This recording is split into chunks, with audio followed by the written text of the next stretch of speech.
मौलिक स्वतंत्रता आर्टिकल 19 के तहत दी गई है, भारतीय संविधान के अनुच्छेद 19 के तहत। जो 19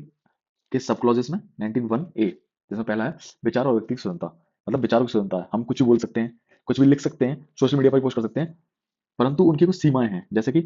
राज्य की सुरक्षा। हम ये नहीं लिख सकते, हम ऐसा कुछ ना लिखें जिससे राज्य की सुरक्षा बाधित हो, जैसे कि हम अपने ठिकाने, सैन्य ठिकानों के बारे में लिखें, वो पोस्ट करें, हम न्यायालय की अवमानना ना करें, ठीक है, लोक व्यवस्था को ना बिगाड़ें, या कुछ ऐसा ना बोले जिससे दूसरे को हानि हो या मानहानि हो, दूसरे को क्षति हो। दूसरा है 19(1)(b) के तहत, वो है शांतिपूर्ण सम्मेलन के बारे में, मतलब हम बिना हथियार के सम्मेलन कर सकते हैं, बिना हथियारों के हम सम्मेलन कर सकते हैं, पर इस पर भी प्रतिबंध है क्या, कि ऐसा ना हो कि आप सम्मेलन कर रहे हैं तो आप उसमें गलत विचार रखें, दूसरे के खिलाफ भड़काएं, ऐसा ना किया जाए, ठीक है, जो प्रतिबंध 19(3) के तहत दिए गए हैं।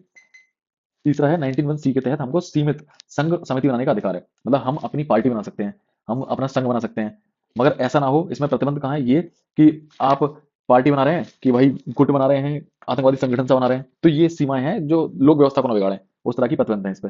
चौथा है 19(1)(d) के तहत हमें संरचना की स्वतंत्रता, मतलब भारत के किसी भी हिस्से में आजादी है घूमने की, घूमने फिरने की, आने जाने की, पर उसमें भी क्या लिमिट्स हैं, लिमिट्स कैसी, कि कुछ अनुसूचित जाति जनजाति क्षेत्र होते हैं, आप वहां ना जाएं, वहां आप कहेंगे कि हमें तो स्वतंत्रता दी गई है, हम तो जाएंगे वहां पे, तो ऐसा नहीं है, कुछ जगहों पे आपको सीमित किया गया है, आपकी आपकी आजादी बाधित होती है, इस पर लिमिट लगाई गई है, जनजाति क्षेत्र पे आप नहीं आ सकते, ठीक है। और 19(1)(e) के तहत निवास की स्वतंत्रता, आपको कहीं भी बसने की, पूरे संपूर्ण भारत में कहीं भी आप बस सकते हैं, मगर कुछ हिस्से ऐसे हैं, सेम वही कि जनजाति क्षेत्र हैं, आप वहां पर बसने की जिद नहीं कर सकते, यहाँ आजादी आपकी बाधित होती है। अगली है 19(1)(g) के तहत व्यवसाय करने की स्वतंत्रता, आप कहीं भी जाएंगे, कहीं भी जाकर के व्यवसाय कर सकते हैं पूरे भारत में, ठीक है, मगर वो लॉफुल होना चाहिए, प्रोफेशनल होना चाहिए, ऐसा कुछ व्यवसाय ना करें आप, कुछ ऐसी सामग्री ना बेचें जो गलत तरीके से हो, गलत हो, जो समाज पर गलत वो जा रहा हो उसका मैसेज, ठीक है, ये आपके निर्बंध दे रखे हैं इसमें 19(6) के तहत। आवश्यक योग्यताएं राज्य का अधिकार, एक अधिकार, मतलब कुछ भी ऐसा ना हो जो आपको आपके अधिकार से हट करके हो, ठीक है। तो ये आपकी, मैंने सिंपली आपको बता दी, बाकी हम इसको ब्रीफली पढ़ेंगे हमारे लॉन्ग वीडियोस में। बाकी इसकी ट्रिक बताता हूँ याद कैसे करना है, कि हमें कौन कौन से अधिकार दिए गए हैं। तो 19 के तहत हमें सारे अधिकार दिए गए हैं, जो है स्वतंत्रताएं,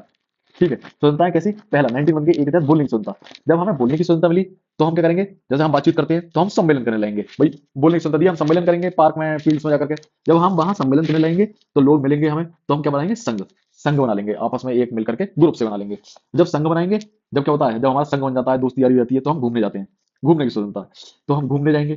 कहीं भी घूमने जाएंगे, मन मर्जी है। अगला क्या है, पूरे भारत में कहीं भी घूमेंगे, जब हम कहीं भी घूमेंगे भारत में तो हमें कहीं अच्छा लग गया तो हम वापस भी जाएंगे, हम क्या करेंगे, निवास कर लेंगे, तो हमें निवास की स्वतंत्रता दी गई है। जब हम निवास करेंगे भाई, कहीं हम जाके बस गए तो अब पेट कैसे पालेंगे अपना, क्या करेंगे, व्यवसाय, तो अगली स्वतंत्रता हमें दी गई है व्यवसाय। ये आपकी ट्रिक थी, ऐसे सीक्वेंस में एक स्टोरी तरह याद कर लेंगे तो आपको ये याद रहेगा कि हमें कौन सी स्वतंत्रता दी गई, 19(1)(a) के तहत, 19(1)(b) के तहत, ऐसे डायरेक्टली क्वेश्चन आते हैं कि बताइए इसमें कौन सी स्वतंत्रता है। तो ये आपकी ट्रिक थी, बाकी ऐसी ही इंटरेस्टिंग ट्रिक्स के लिए जुड़े रहे हमारे चैनल पढ़ाई शाला से।